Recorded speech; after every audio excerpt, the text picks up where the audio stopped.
Welcome to the Manders Mindset podcast. Here you'll find both monologue and interviews of entrepreneurs, coaches, healers, and a variety of other people, where your host Amanda Russo will discuss her own mindset and perspective and her guest mindset and perspective on the world around us. Manders and her guests will help explain to you how shifting your mindset will shift your life. Welcome to Manders Mindset, where we explore the power of shifting your mindset to shift your life. I'm your host, Amanda Russo, and I am so excited to be joined with today's guest. I am here today with Shannon Curtis, and she is a speaker, author, coach, and she is the founder of Angel Goddess Healing, a sanctuary dedicated to those looking for healing, transformation, and personal growth. Thank you so much for joining me, Shannon. Thank you so much for having me on your show. I feel very grateful to be here. Absolutely. So who would you say Shannon is at the core? Oh, at the core, I always say I'm love. I say I'm love. Like that's all I know to be at the end of the day. Not my name. I'm not my identity. Just who I am is ultimately the essence of love.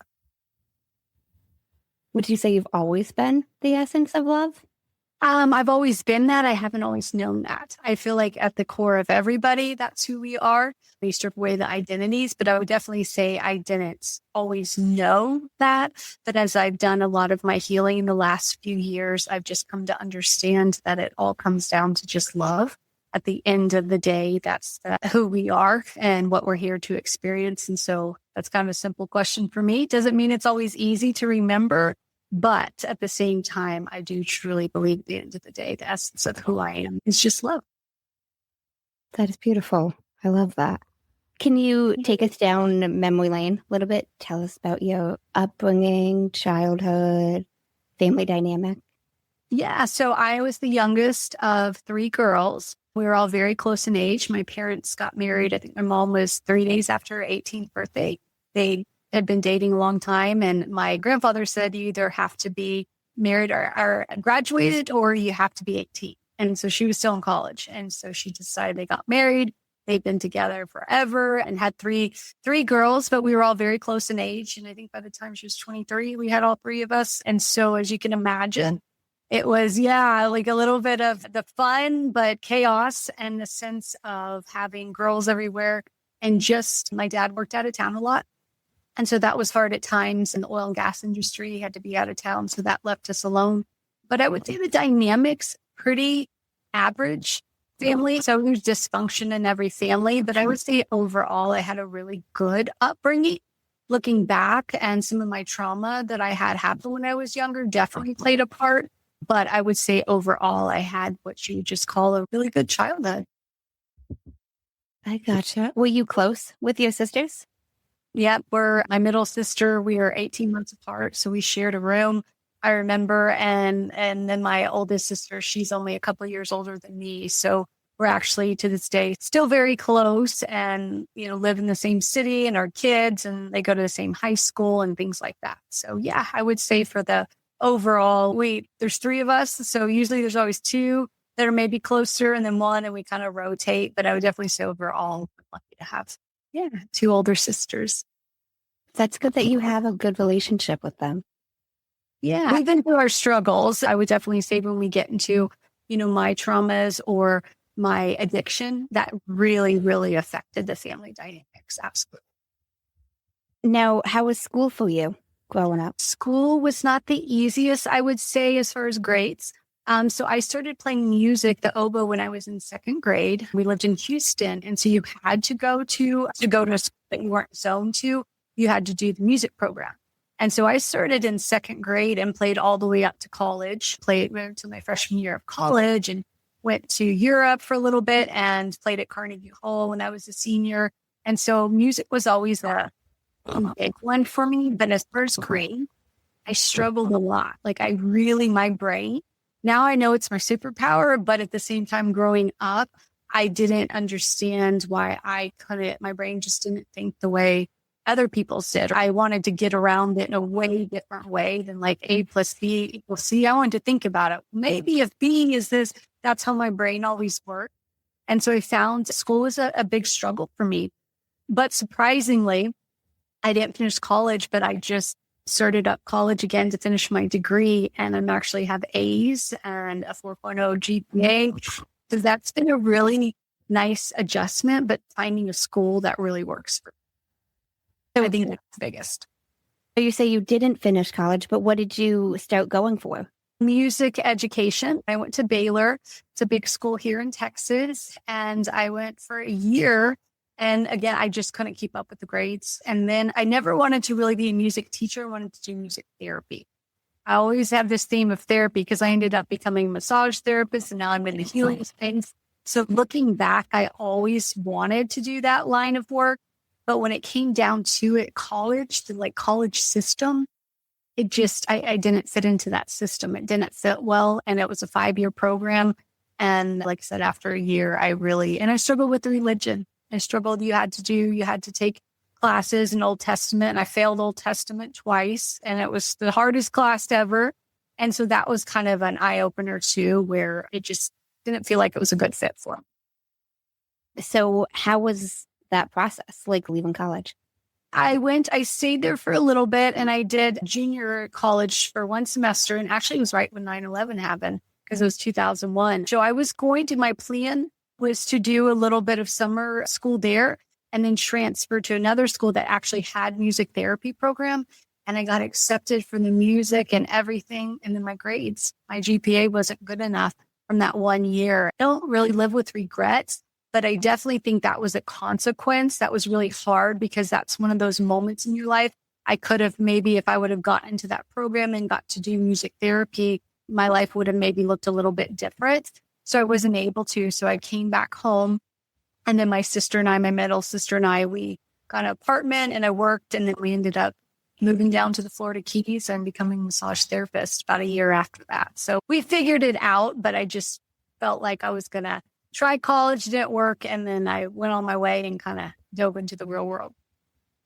Now, what made you decide massage therapist was what you were going to transition to? We went down to the Keys to visit. My sister had a friend there and fell in love with it. And this is kind of the person I am. We came back and we're like, we're moving down there. And I think everyone looked at us like, hey. And sure enough, 6 months later, we moved down there. And so I got a job at a spa, a really nice resort there. And my sister worked at the resort too. She was in a different department. So I was at the front desk at the spa. And I think she wanted to start going. And there was a school in Key West, about an hour from where we lived, the most southern island. And so I went ahead and signed up too and just fell in love with it. And we started our own business down there and had clients and really, really enjoyed the work. It's hard on your body, hard on your hands and stuff, but definitely just the helping people feel better. I think looking back, that's what I enjoyed about it, was someone getting up off the table feeling better than they did when they first laid down. That's amazing. I love that. I feel like that's fun. a big transition from music. Music was always still part of my life. My daughter's 16. She's in the band and does. And so we actually do fun things through music or listen to it. So I've always had, my parents are big. They do a lot of sponsoring Texas musicians and songwriters. And so it's kind of a part of our family that we really appreciate music. So I would say that I still have that aspect. And now I get to watch my daughter and she's loving it.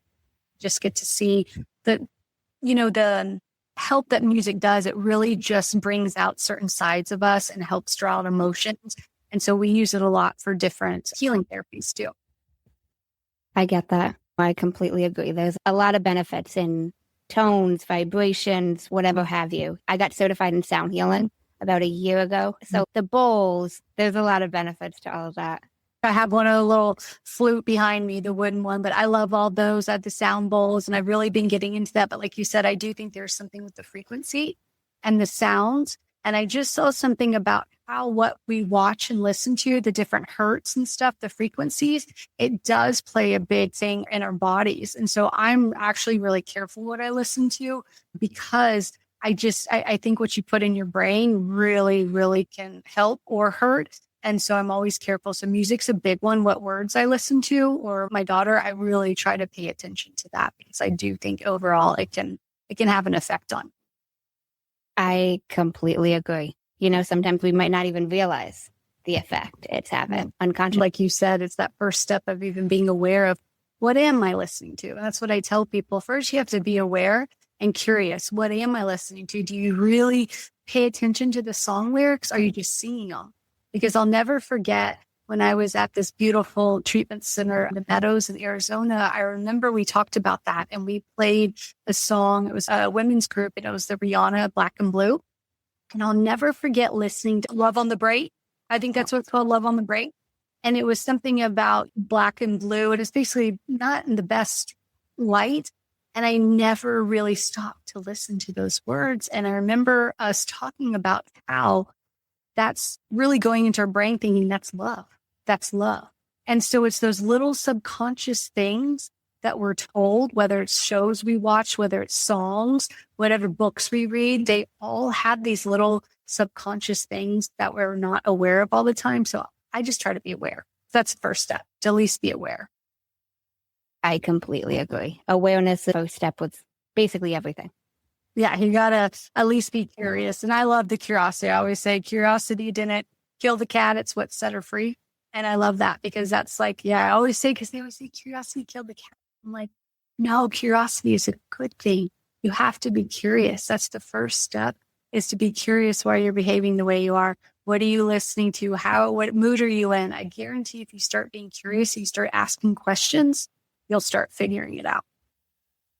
I agree. I also think even a little quiet, a little silence as you are trying to get curious. We have so much stimulation, so much noise, phones, notifications, kids, like everything. You know what I mean? Like, give yourself a little bit of like quiet time to get. We don't listen to, we never really we have music on. I have my big meditation room where I work in here, but in my house and stuff, it's so quiet. People come over and we're like, this is how it is all the time, because we never really had the TV on.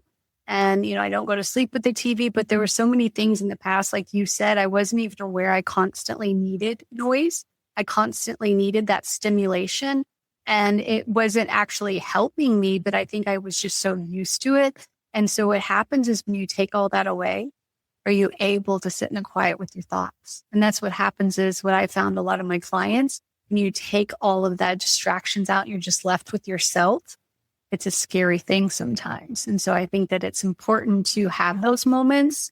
And I do meditation every day, twice a day. My partner and I, we meditate at the evenings together. And it's a big, big part of our life. And I think it's helped me on my spiritual and healing path for sure, just having that quietness. I get it completely. Now, I'd love to transition a tad. After you were doing massage therapy, you said you did that a couple of years. I think school took like 6 months. And then, I was there. Yeah. So you were in Florida for a couple of years. Mm-hmm. And then I moved to Santa Fe all by myself, didn't know a soul, and moved across country because I was going to study oncology massage, which is for cancer patients. And so they had a school there.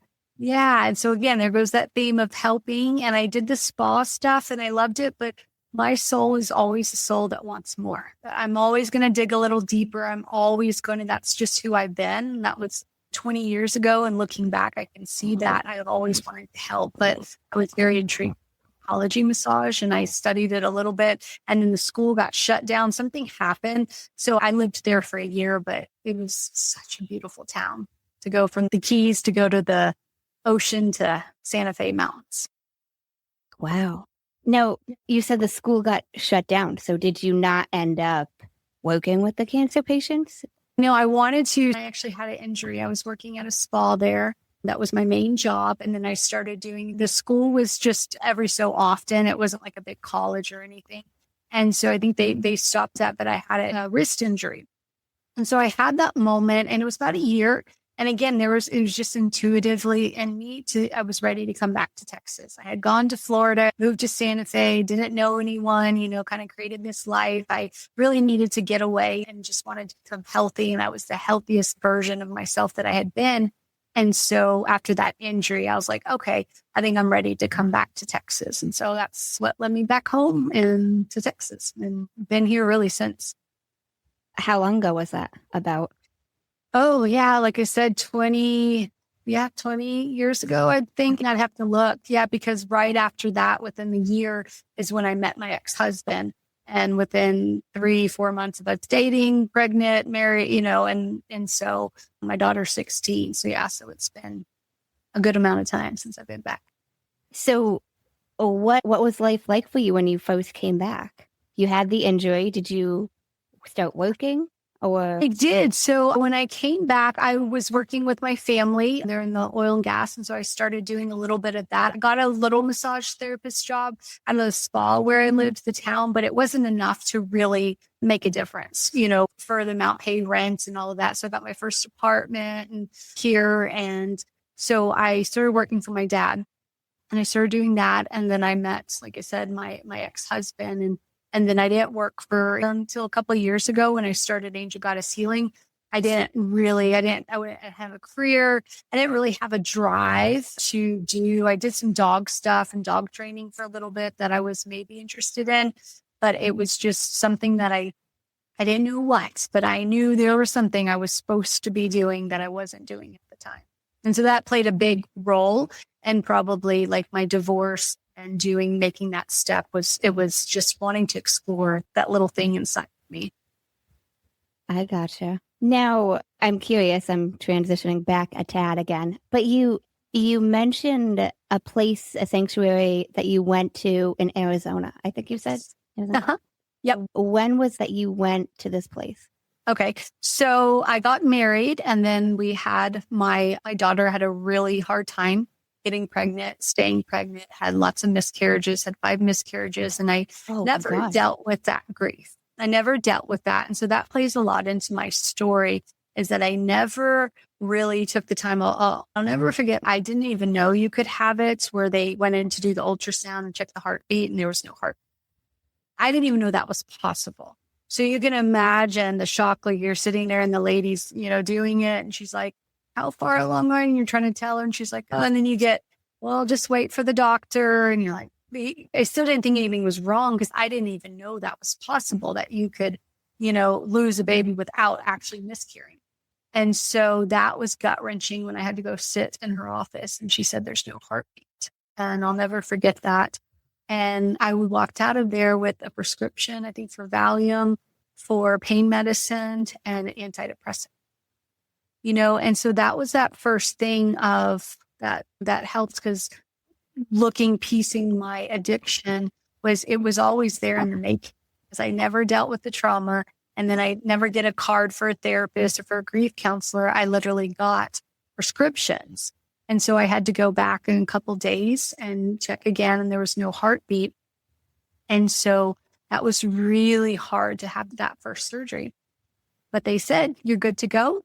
You're young. I think it was like 23, 24. And so right after that, literally got pregnant again.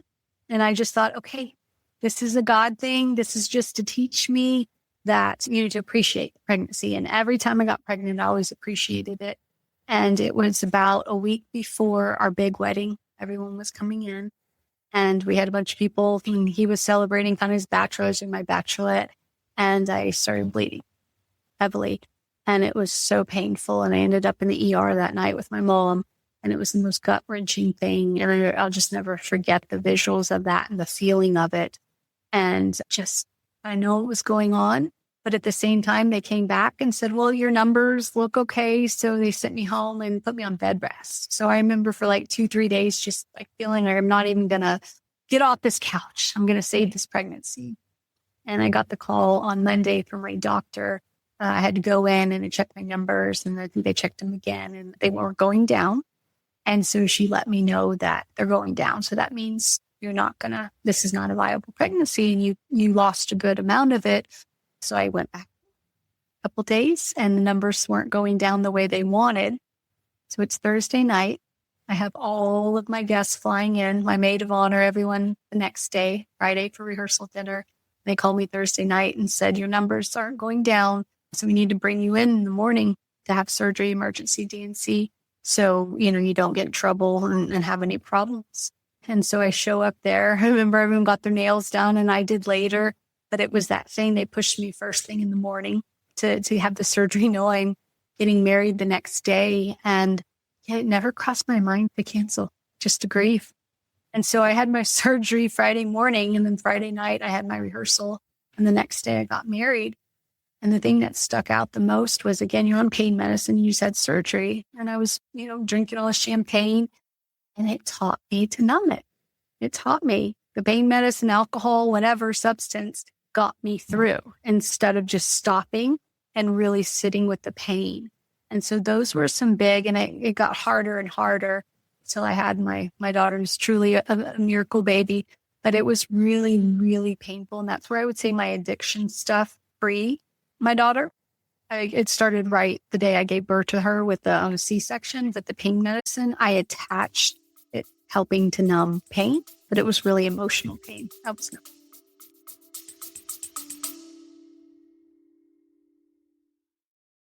If you're loving these conversations and want to dive even deeper into mindfulness and transformation, make sure you check out my other podcast, Breathwork Magic. It's all about the power of the breath to unlock your potential. I'd love to have you there. Wow, Shannon, I can't even imagine. I don't blame you for wanting to numb that emotional pain at all. Oh my gosh. All the people on top of it. Oh, I know. Looking back at it, again, you're doing the best you can, but those were some of the darkest days of my life because of the grief. And I didn't know how to process it. I finally found a grief counselor, went to her a little bit because I was just lost. And again, I was on Lexapro. I think I'd gained a bunch of weight from Lexapro, so I'm miserable on that. I'm talking a lot, like 50 pounds and, a few months. It was crazy. But again, never putting two and two together because it was so out of my wheelhouse. If I knew the things I know now, but I didn't. And so unfortunately, I think society, a lot of times, we don't know how to deal with grief. We don't know how to just honor the pain and not numb the pain. And so now that's why with my work and who I work with clients, and, I had my addiction to pain medicine for 7 years. 7 years I had it. I have no shame with it. It's been 9 years since I've been through kidney stones without pain medicine. I have a strong will. And so now I'm okay dealing with pain, and physical pain doesn't kill you. But the biggest thing was I learned how to deal with emotional pain. And I finally, when I went to treatment, the Meadows is it's a trauma center. So they really deal with trauma and the inner child, Pia Medley, and the book of Codependence. And so she's all about inner child. So that was the first time in my life I really stopped and had 6 weeks to stop and find out, who is Shannon? Who is she? Who's your story? What's happened to you? Let's process it. Let's talk about it. And I never had that. And I am forever changed from going to that place, forever. Now, I'm curious how you got to the point of being ready to go to a place like this. Yeah, it wasn't pretty, that's for sure. I think what happened was I was starting to get so numb, and that's what happens in addiction. That's why a lot of people, you need more and more, because again, you get to that status and then you got to do again and do it. So mine was always just pain medicine and doctor prescribed, but it took up every day, every thought, every day of when do I refill? Because what happened was, for me, I got physically dependent on it. And so I was going to have surgery. I had something I had to do. And so I've had endometriosis. I've had miscarriages. I've had C-section. I've had, at 35, I went through menopause. I've had a lot of bladder disease. So I've had a lot of physical elements. And so I had valid reasons, but at the same time, there were definitely excuses, permission slips to, go and get pain medicine. And so I found that it gave me energy. That's how it all started. Was I had my C-section and you're in pain. And then I remember, okay, let's just making it easier to get up and do. And then my husband at the time started working out at town that same week when I came home with my daughter. And so I, took my medicine as I needed, but then I noticed I got a little energy when I was able to do the dishes and the laundry. And so for me, I'm like a 1 out of 10. And what I learned at the Meadows is I react different. Sometimes people don't like it, makes them pass out. It makes me feel like I drank some coffee. Something like it gave me energy. It gave me a high, literally. And so that's how I started the relationship. Was it made me feel good. It made me not only numb, but it also gave me energy. And so that was a lot of it. Being a new mom was using it just to kind of live life. I wasn't going out there partying. It was just to maintain the house and do laundry. And as crazy as that sounds, that's kind of the relationship I had with it, was that I liked that feeling. And so after, can't remember how many years into it, I quit cold turkey. And I was up to a lot of pain pills a day. And I wouldn't wish it on my worst enemy. It was the worst experience of my life. Just every kind of flu times 100. And I didn't go to any meetings. Just did it all on my own. My mom helped me and my husband at the time. My daughter was a couple years old. And I just remember the shame, but just feeling so bad. I never wanted to go through that again. But I didn't deal with it. I just quit cold turkey. And so about 3 months later, I got really sick. I got strep throat, something really bad. And an ER doctor gave me a prescription. And I was like, "Hey, well, I'm good. I'm good now. And I'm sick. It's validated." And I remember taking it. And it was just, again, that feeling, that like old friend, that, there you are, that little bit of a buzz. It just makes you feel better. And so that started it until I went to treatment. But I really started upping my game, meaning, I needed more. I needed something more, that I wasn't feeling numb. And unfortunately, my marriage wasn't in the best place. We weren't really even, I think, sleeping in the same room. Like, it was just very much not in the best. We were like roommates and never really dealt with it. And so I unfortunately dealt with it outside of the marriage and had a very short, brief affair. And that's really what I was hoping. I wanted to be seen. I remember stopped wearing my wedding ring so my ex would notice me. I remember it was our anniversary and he forgot it, like little things like that. And instead of saying, "Hey, this is what's going on," I just acted it out. And that's why I always say, when people act the worst, it's when they need to be loved the most. I was just wanting someone to see me. Are you going to see my bad behavior and ask, "What is going on? Are you okay?" And so no one really did that. My family did a little bit. My sisters, they saw some things, but I would imagine it didn't feel the most loving, nurturing. Maybe it was more like, I'm bad versus, "Are you okay?" And so my mom, when all of this came out within the same day, my mom called me and said some lots of nice things to me, but they were true. It was like I was hearing a mirror. I did not like that person. And my mom said, "Will you just go get help?" Literally, I kid you not, before she finished that sentence, I said, yes. I was just waiting for someone to say I was worthy enough of help. And now I know I didn't need that. I am worthy of it. But that's all I was waiting for, was someone to say, "Hey, you know what? You go get help.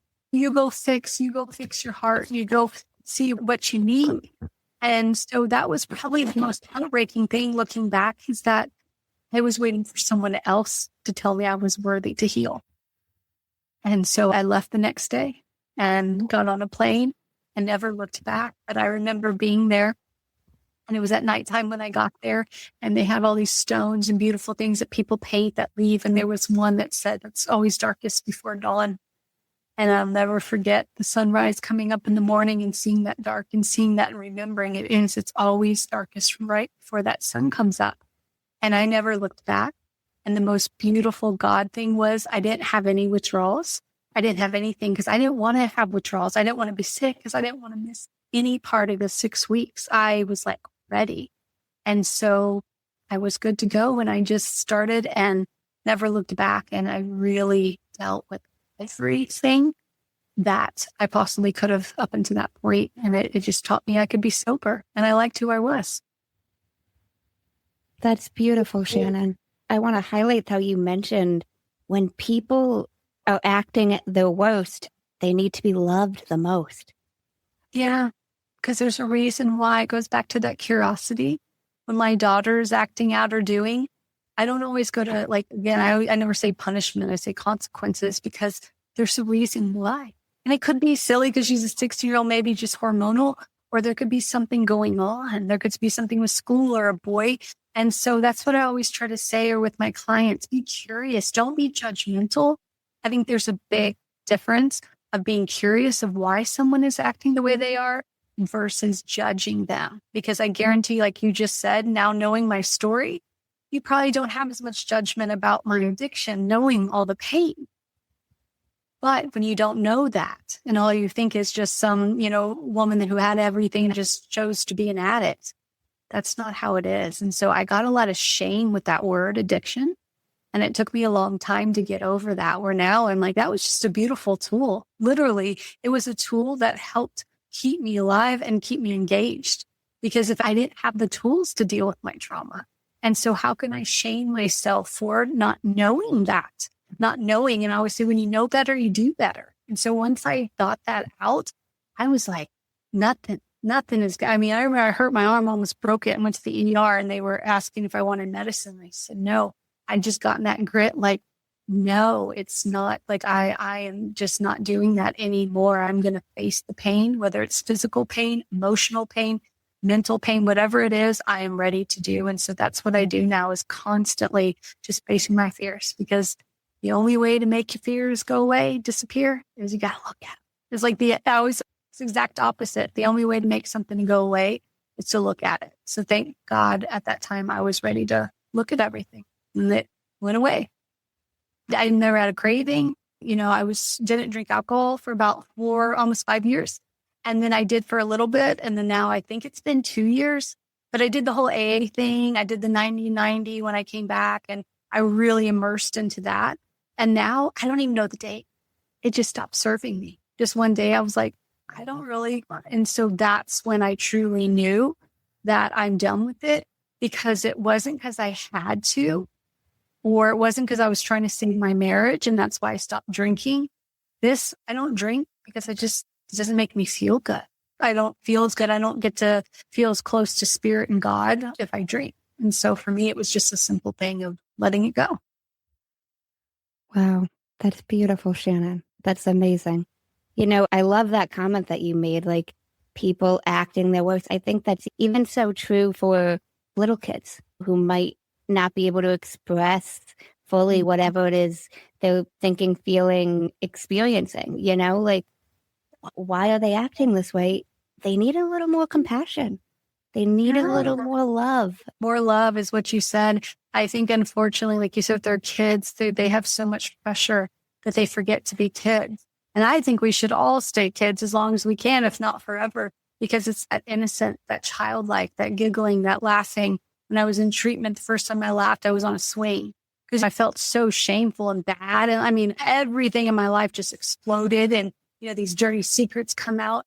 And I'll never forget that moment of just swinging and giggling from that belly laugh. But you know how it is when you're on a swing and it gets you all tickly. And it brought me back to that. And so I really color all the time. I try to do stuff that's a little dance, whatever it is. That I think, I love how you said that kids do. They need just a little bit more love and compassion. I want to transition a tad. I heard you mention this on a different podcast, and it really resonated with me. But you were talking about forgiveness, and I know you chat a lot about that, and how forgiveness is giving it back to the abuser. Yeah, so I'm working at trademark the forgiveness method, and I'll slowly be doing that. I'm still working on it and getting it kind of perfected, and do like a master class on it, because I really learned that, we don't know how to truly forgive. We haven't been taught the right way.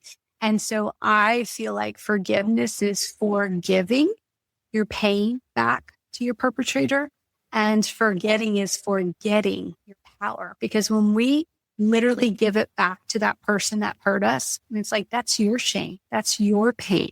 And we'll go into it at some point. But when I was 4, I was molested, and I didn't fully remember everything till I was, in my 40s. And so part of my journey of that, I went to Mexico and did a beautiful spiritual experience, was forgiving my perpetrator and seeing him in front of me and realizing he's of the same light as me. Ultimately, at the end of the day, if God and I are up there and I want to learn, what forgiveness is, guess what? Someone's got to do something too.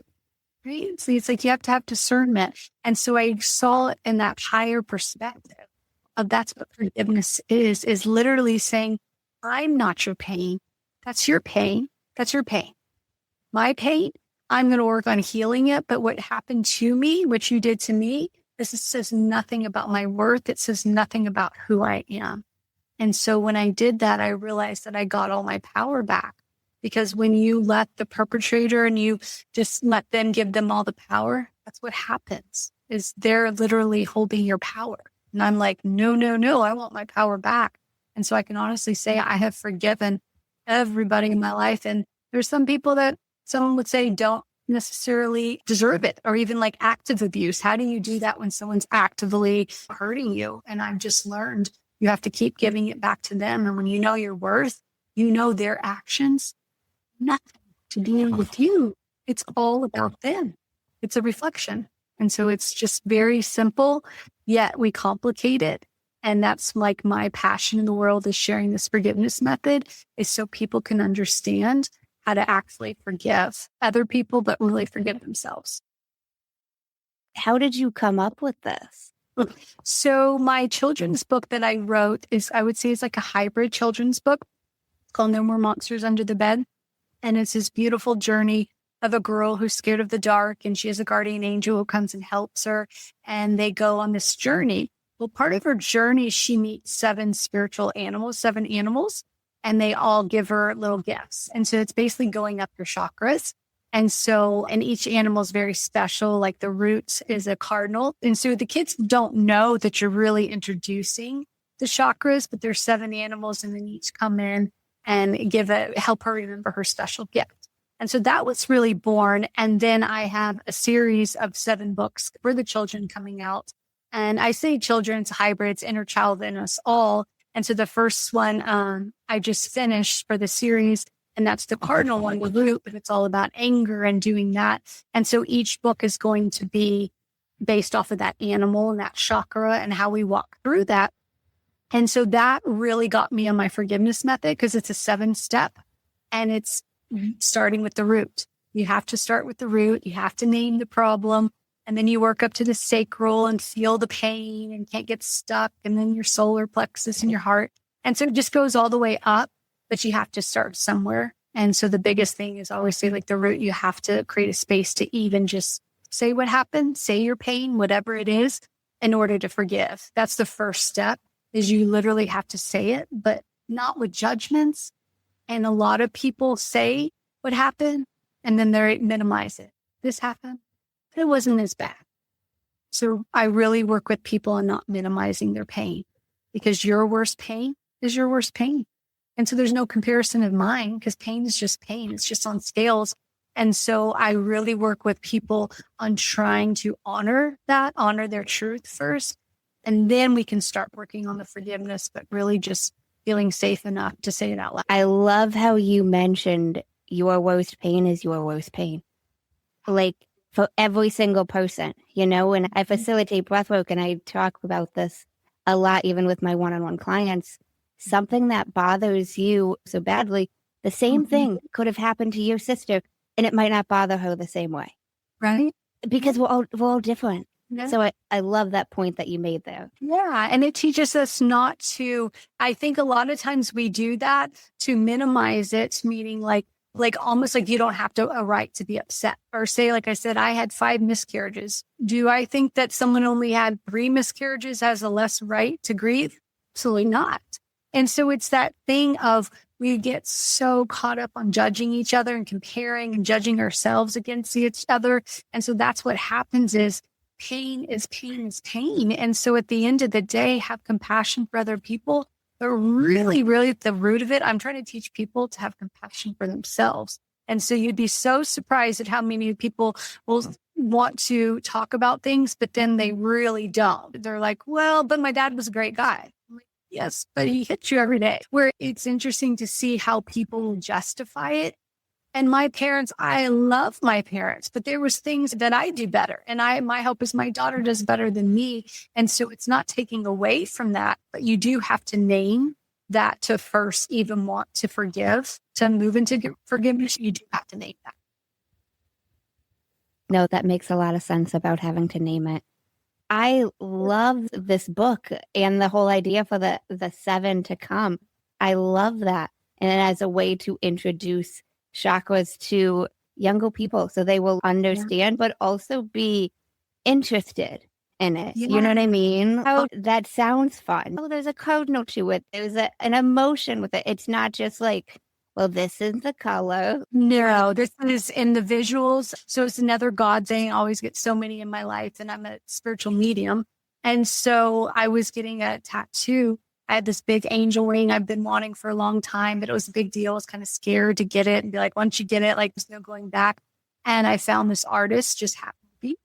And I went and he was working on me, and I kept getting these downloads, these little intuitive hits. And I'm like, I text my boyfriend at the time. I said, I just found my illustrator for my book. And I said, but he doesn't know yet.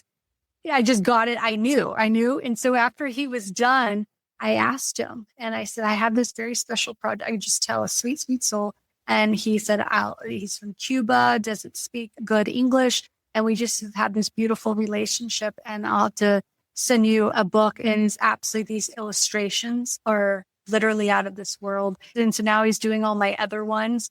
And it's a whole beautiful, again, just God thing of, it was born from just having this, my phone dropped one night and it dropped again. And I was kind of like, what is going on? And it was this thing, and no more monsters under the bed, shining your light on the dark. And I just knew, and I got on the plane the next day, and it just came out of me. And I literally have all 7 stories already. They're all no more. That's going to be the series. This one's no more monsters. There'll be no more pain, no more fear, no more running. They're going to be walking the kids through. And then when we get to teenage, instead of no more, like N-O, like no more of this, it'll be K-N-O-W. And so it's no more. We're going to no more God, no more love, no more peace.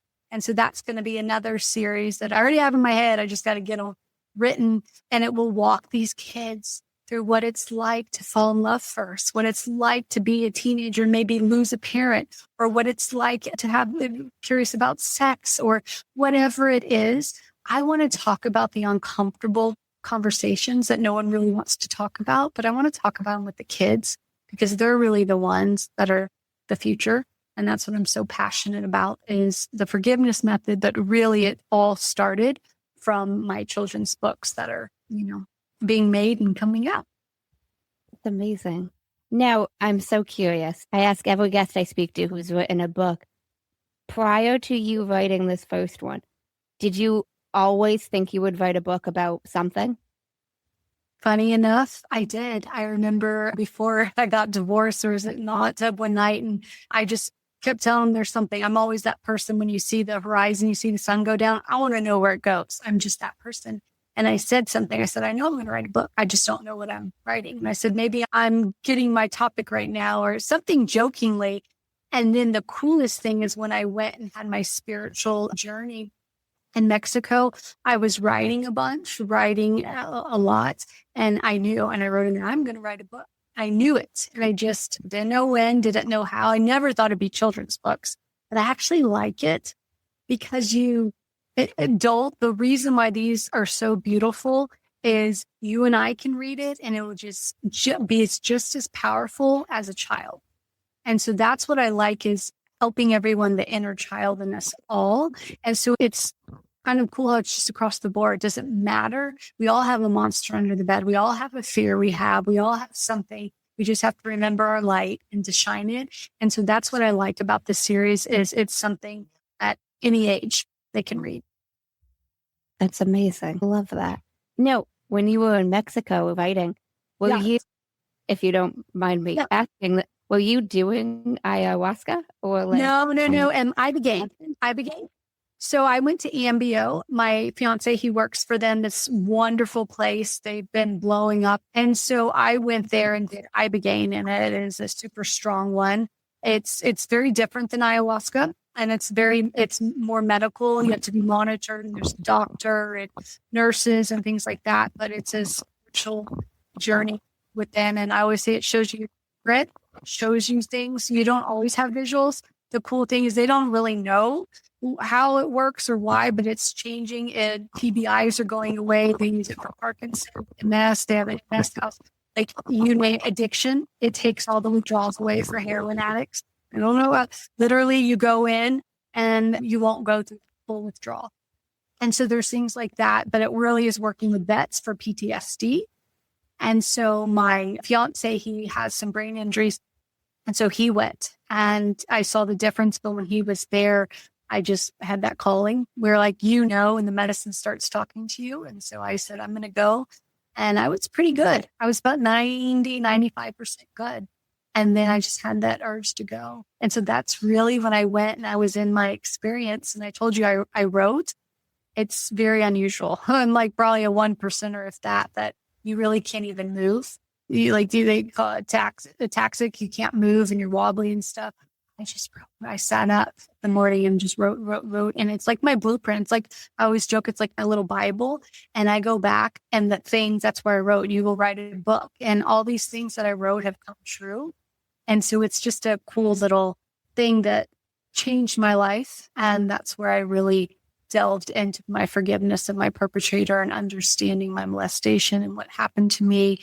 And that's what really changed me was seeing that and seeing God and seeing that perpetrator and being able to understand that he was of the same light as me. And I gave that forgiveness back. And I instantly said, this is the best feeling in the world. And this is what everyone needs to understand. And I remember writing too about, I've been all over the world. I've seen everything because I traveled in the heavens. I was just everywhere. It's pretty hard for most people. So don't take my story, don't take my journey, because most people, it's a pretty big struggle. Mine was just literally bliss. And I just wrote. And I just wanted to come back and like share that. But I wrote, but all comes back to love. That's all it is. At the end of the day, all of this silliness, all of this stuff we're doing, all of this pain that we're causing each other, the only answer to fix it is love. That's it. That's all I know. I agree with you, Shannon. I think love would fix so much in the world, to be honest. Yeah. You just got to get back to it. And so that's my, work. My life's work is just really helping people remember. I feel like I remembered who I am, just like when you asked me. I'm like, that's easy. That's the easiest thing you can probably ask me is who I am, the essence of me, because that's just my belief and my everyday living. And I this isn't my job. This is who I am, helping people. I never, ever ask anyone to do anything I haven't done. So I always say it's not going to be easy, but I'm not going to ask you to look at anything that I haven't looked at. And I have to constantly, every day, I still over and over, my journey's never done. But I would say when I lead with love, it's a whole lot easier. I'm curious. I'm sure you've had many of these throughout your life, but I'm curious what you'd say was the biggest aha moment you've had in your life. Oh, yeah, like you just said, I've had some. I would say my biggest one is knowing that it's me. I'm who I'm looking for. I'm who I'm searching for. You want to look for love? I'm here. We are our own answer. And so once I figured out everything I was ever searching for, ever wanting, is within me, and I'm the creator of my universe. And I love, like you said, changing your mindset. It's just perspective. Which side of the coin do you want to look at? Because we have to have the good and the bad. We have to have the bad to understand the good. It's just the world we live in. And so I think the biggest aha is when you don't fight it and you surrender and just know it's perfectly orchestrated and that everything that I possibly could need and all the love resides inside of me. I love that, Shannon. And I love how you mentioned which side of the coin do you want to look at. There's multiple angles literally to everything. And that's why meditation helps me. And even like plant medicine journeys, because it gets you out of your head. And that's what I work with my clients a lot. You have to get out of your head to get to your heart. Your ego lives in the head. That's what keeps you thinking all these thoughts. And it serves a purpose, but you don't lead from that. It's like driving a car. And I always say, ego, you're going to be in the car, but you're going to be in the passenger, right? My higher self, my soul, my oversoul, my purpose, I'm going to be in the driver's seat, right? You can play with the radio, you can do whatever, but I have that internal direction, my soul, the essence of me. And so ego, yes, you play a part in it, but you're going to be in the passenger seat. And so when I do that and I lead from my heart and I have that knowing, everything else really is very peaceful when you first lead with your heart. That makes so much sense. Now, I'm curious. You've mentioned your clients a few times. would you say overall you help them with the most? I'm sure all of them are different, but generally. Yes, I would say generally it's that remembering who they are. Like you just said, who are you? Because I ask people that and most people don't know. I always kind of start out with, okay, if I have a magic fairy wand and I say, all right, poof, whatever you want, your highest desire, your best version of yourself, I'm going to give it to you right now. What is it? Most people don't know. They don't know. And that's okay. That's okay. But that's where I come in to help them. But most people are so into their trauma, the stories of who we are. So when you strip all of those stories away, so I can't wait to write my book. I'll write a book one day of my life because it's just a story. It's not me. It's not Shannon. It's a story of things that happened to her.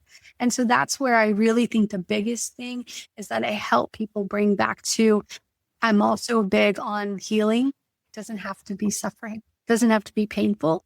So I really try. I always say you can go on for years of therapy of doing all that. Or I feel like I kind of found a trick of, or what if we just go to love? Because once you go to true love and compassion and forgiveness, all that other stuff falls away. It falls away because you're like, oh, no, well, that was for me. That was for me. Everything that has happened in my life has happened for me, not to me. It happened for my highest good. I know that. And so even when I'm worried about stuff in the future, don't worry about it, Shannon. It's for your higher good. Your ego in the passenger seat might be like, where are we going? Where are we going? Because you don't know yet. So that's that just trusting and sit back and enjoy the ride. So that's what I'm keep doing and help clients do is really just get back to that. I love that. So many people feel like they're unhappy or they don't have XYZ, but it's like you ask people, well, what is it you want? And so many people couldn't tell you.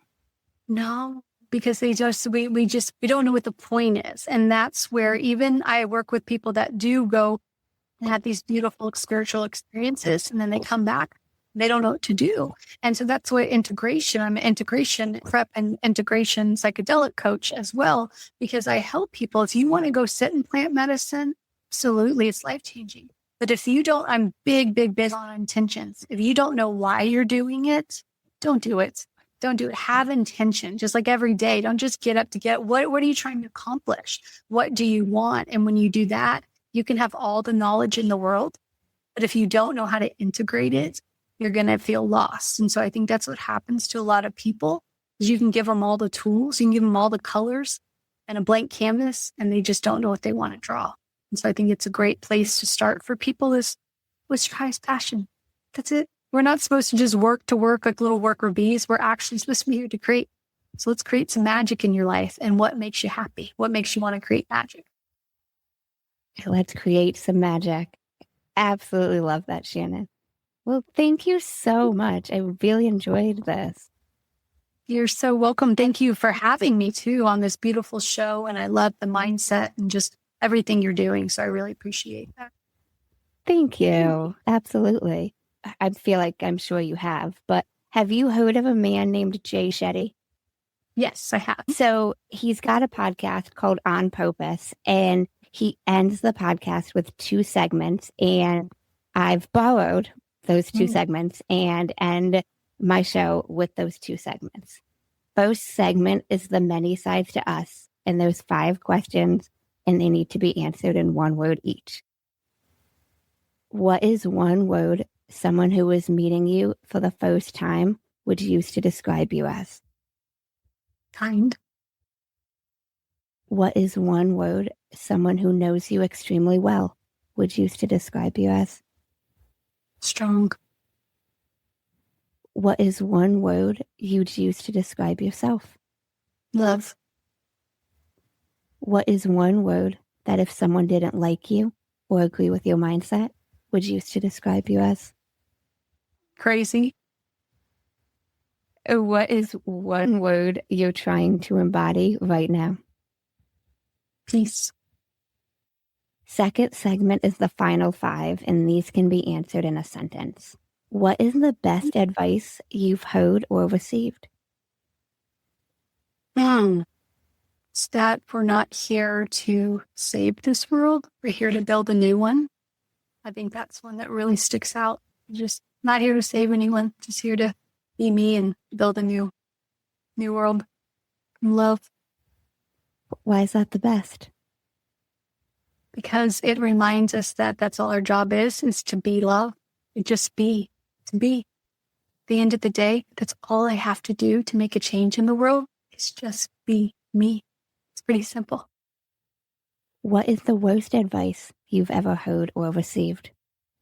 The worst. Oh my.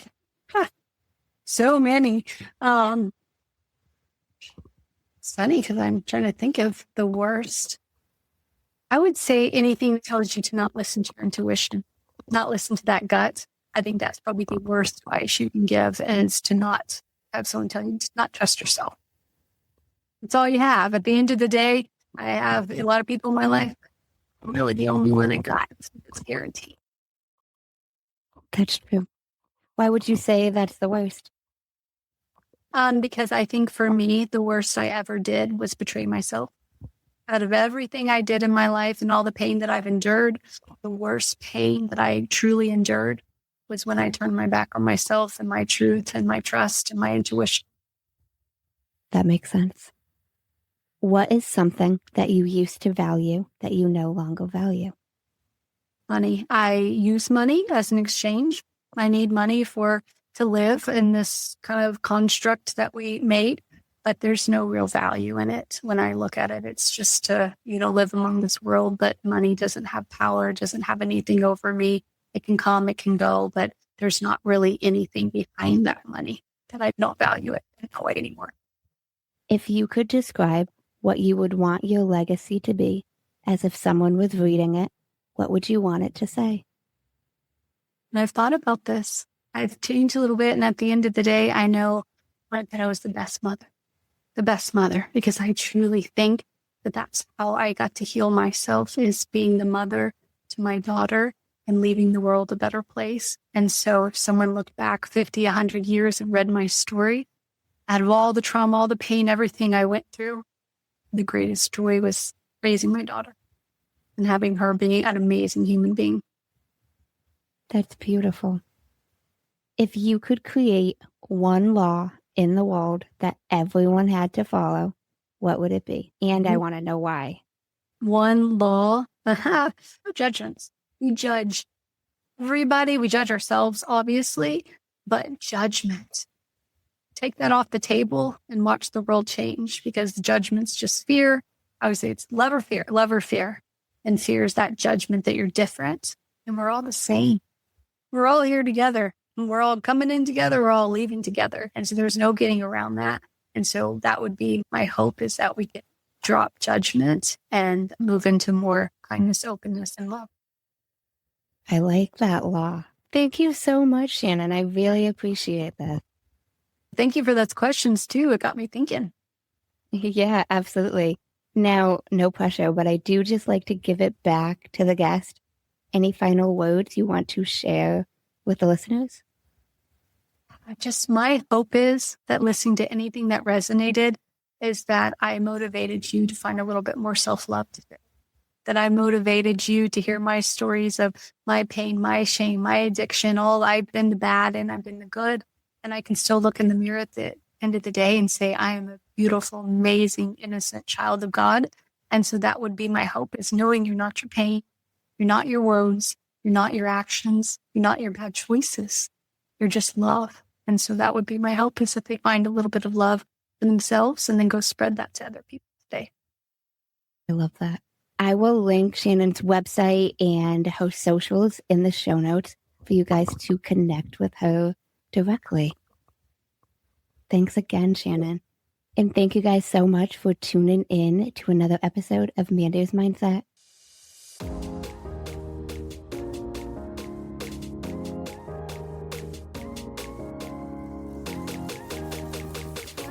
In case no one told you today, I'm proud of you. I'm rooting for you.